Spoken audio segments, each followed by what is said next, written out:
Pozdravljeni. Po veliki nagradi Abu Dabija so pri tovarniški ekipi Mercedes vložili dva protesta, ki sta bila seveda zavrnjena, ampak argumentacija komisarjev na tej dirki je taka, da zgodba še zdavnaj ni zaključena.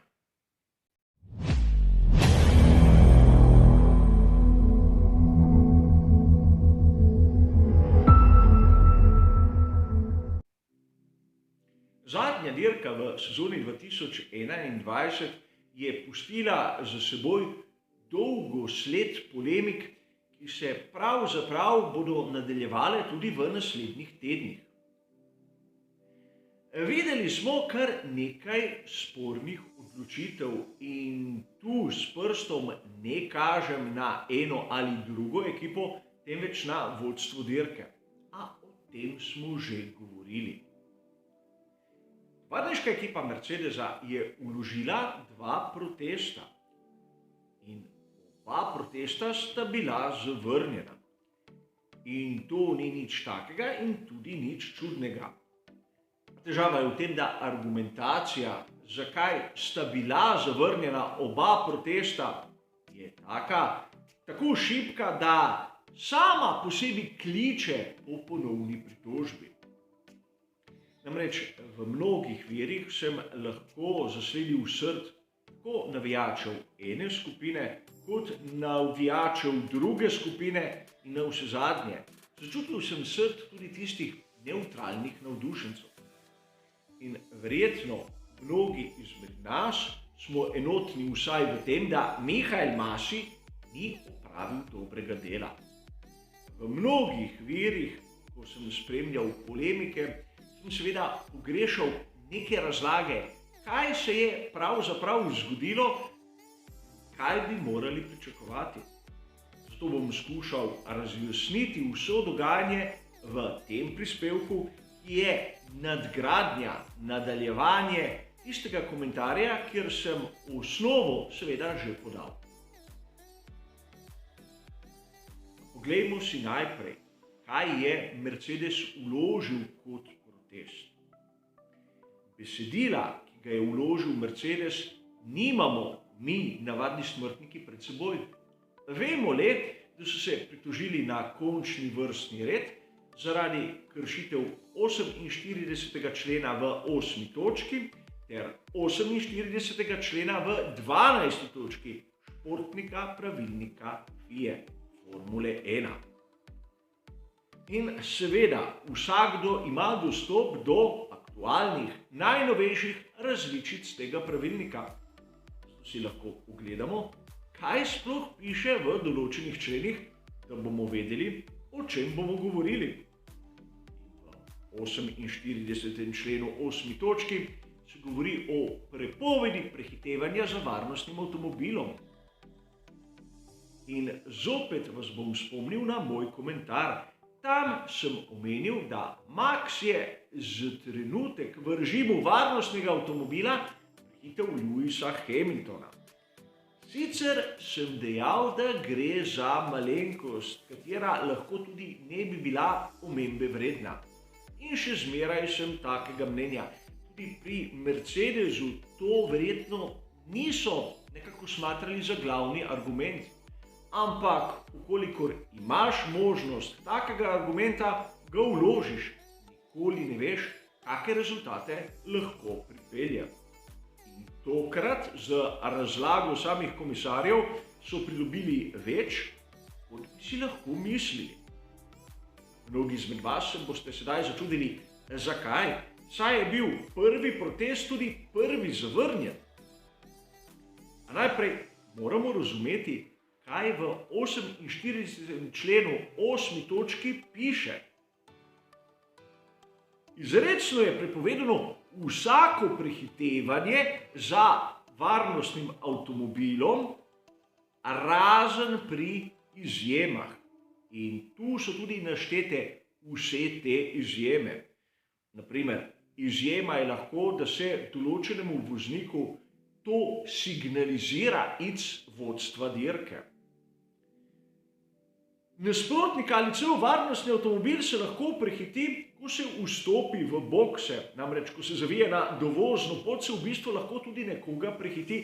In tudi pri izstopu v bokse, iz boksov je zgodba ista.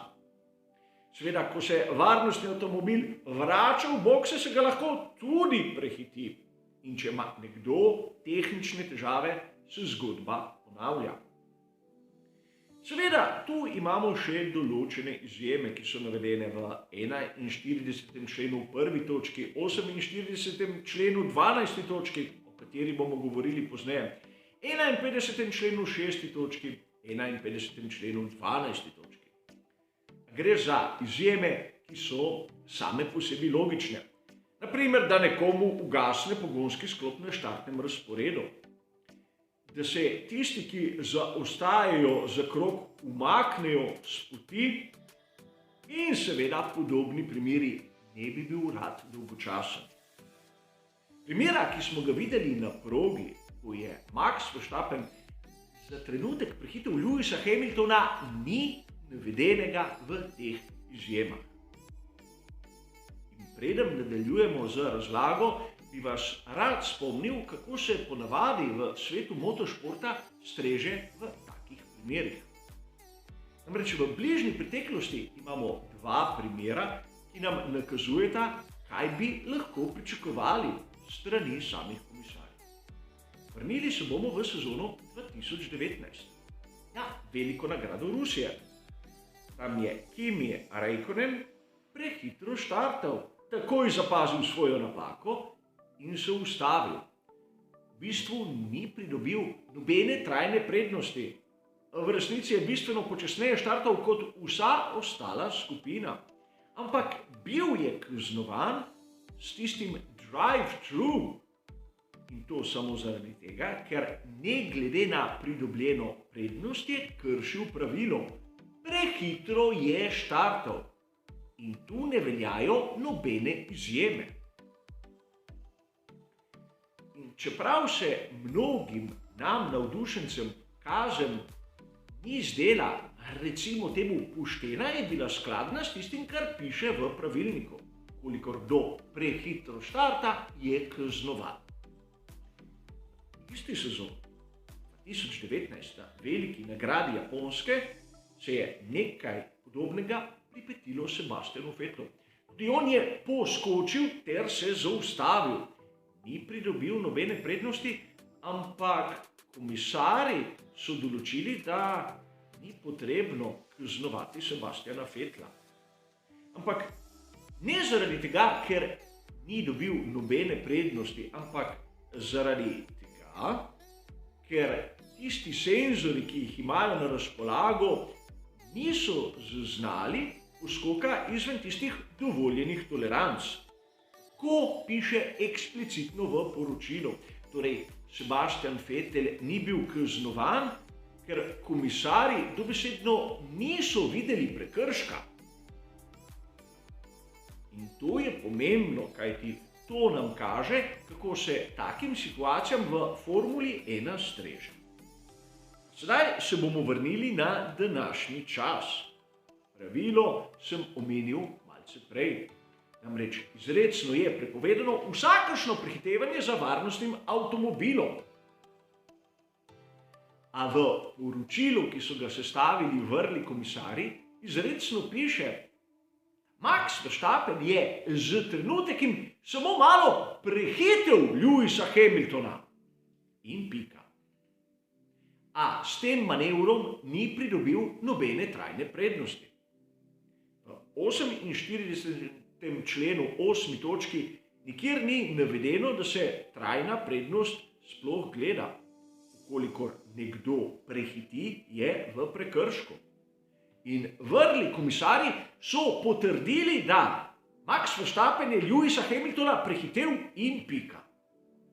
Namreč, kolikor bi bili malce bolj modri, bi lahko napisali, da iz dosegljivih posnetkov ni jasno razvidno, da je z veliko gotovostjo Max prehitel Lewisa.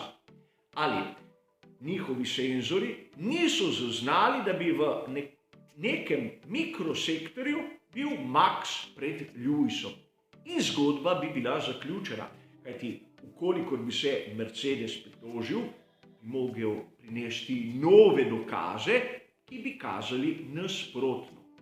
A v tem primeru so komisarji naredili uslugo Mercedesu, kajti sedaj in tega ni treba dokazovati. Le pritožijo se lahko, rekoč, poglejte, vaši ljudje ne uporabljajo pravil, kajti pravila so jasna. To je le prva nerodnost komisarjev, ki so skušali nekako rešiti situacijo, ki se bo verjetno vlekla še kar nekaj časa. Namreč obstaja še drugi protest, ki ga je vložil Mercedes. In ta se sklicuje na 48. člen 12. točko. In tega sem že omenil v samem komentarju. Namreč tisti ponovni štart dirke za samo en krog je bil izveden neskladno s samim pravilnikom in proti tistemu, kar piše v že prej omenjeni točki. Namreč tam je jasno zabeleženo, kako poteka procedura. Namreč skrajšal bom, da ne bom preveč dolgočasen. Ko je nevarnost na progi odstranjena, se bolidi, ki se ostajajo z krog, nekako odmaknejo, prehitijo varnostni avtomobil in se priključijo koloni od zadaj. In seveda zaradi tega, ker prehitijo nasprotnike, je ta manever tudi dovoljen v prej omenjenem 48. členu 8. točki. Potrebno je tu vzpostaviti neko ravnotežje.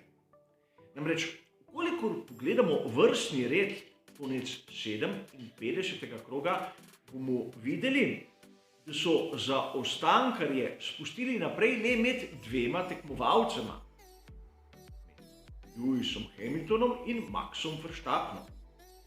Med Maxom Verstappenom in naprimer Carlosom Sainzem mlajšim smo videli, da zaostankarji na krog so ostali na svojem mestu. In ukolikor pogledamo poročilo o zavrnitvi protesta, bomo takoj naleteli na izjavo Michaela Masija, ki je najmanj sporna. Namreč ta manever, ko zaostankarje odmaknemo izmed tistih, ki so s polnimi krogi, po njegovem je samo način, kako tiste vodilne voznike pripravimo do tega, da nimajo težav.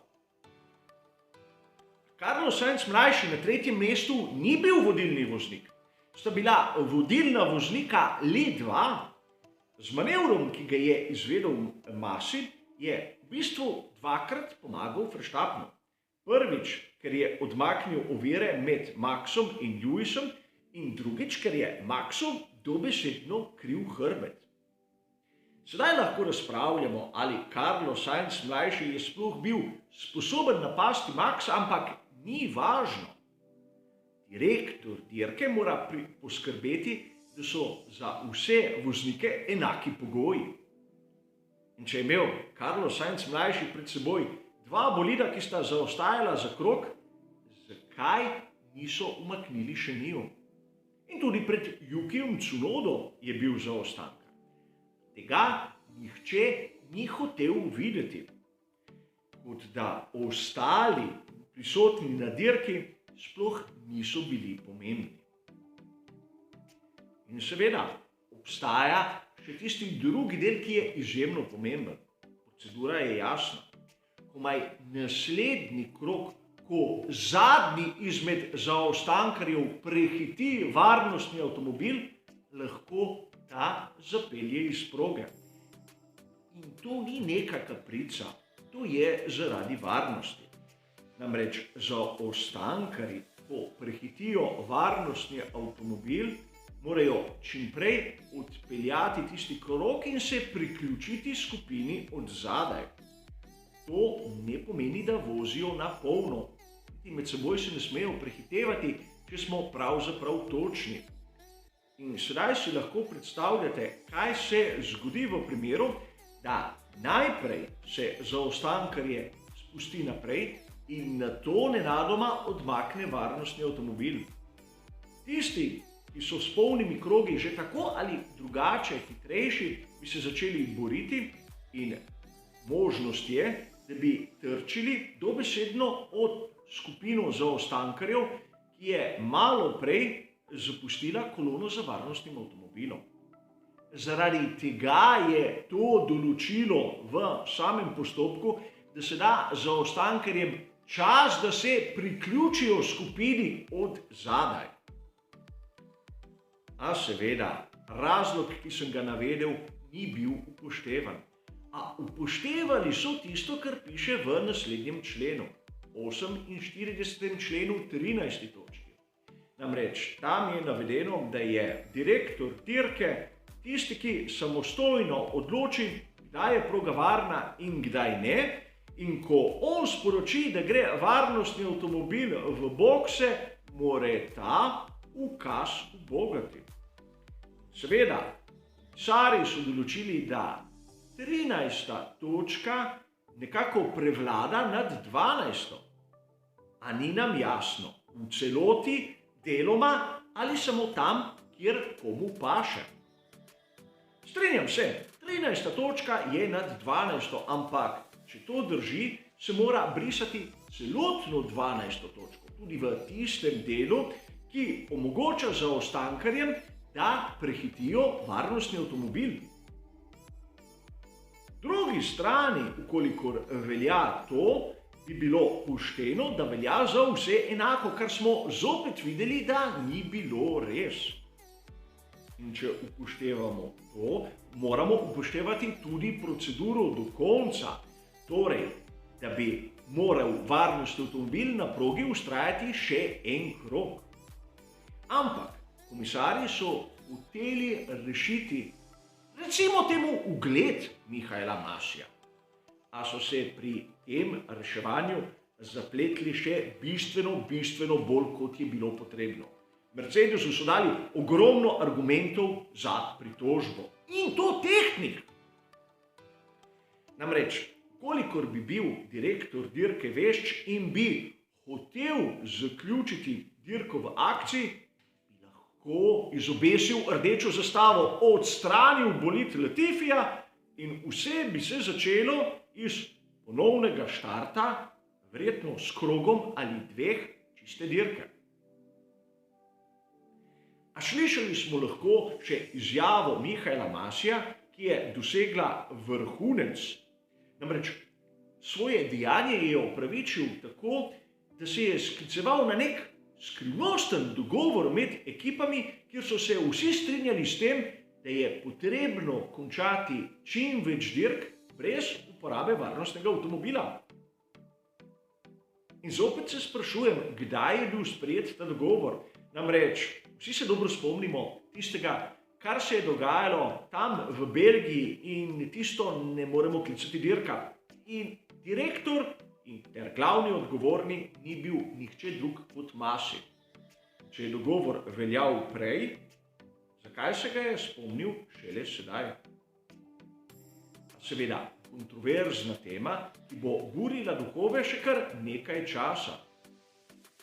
In treba je omeniti, da vsaj v drugi točki ni nobena krivda na strani Red Bulla. A vseeno smo videli, da Mercedes namerava vložiti tudi protest na glavno razsodišče FIA, ter ugotovili smo lahko, da ima kar močne argumente. A za dobrobit Formule 1 bi bilo najbolje, da vse te zgodbe ne bi bilo, kajti nekako pada avtoriteta Formuli 1, ko se tako očitno vidi, da nekdo ne ve, kaj počne. Sicer sam ne vem, kako se bo zgodba razpletla, ampak v vsakem primeru si nočem predstavljati, kako bo izgledalo tisto srečanje Mihaela Masija z vsemi ostalimi, se bodo začeli pripravljati na naslednjo sezono. Kakšna bo njegova avtoriteta in kakšen ugled bo užival med tistimi, katerih dejavnost na progi nadzoruje. In prav to je slabo za Formule 1. To, da tisti, ki so v ekipah, nimajo nobene osnove, da bi zaupali onemu, ki vodi dirko. Takem obnašanju mu ne bi zaupal niti jaz. Hvala za vašo pozornost ter seveda nasvidenje.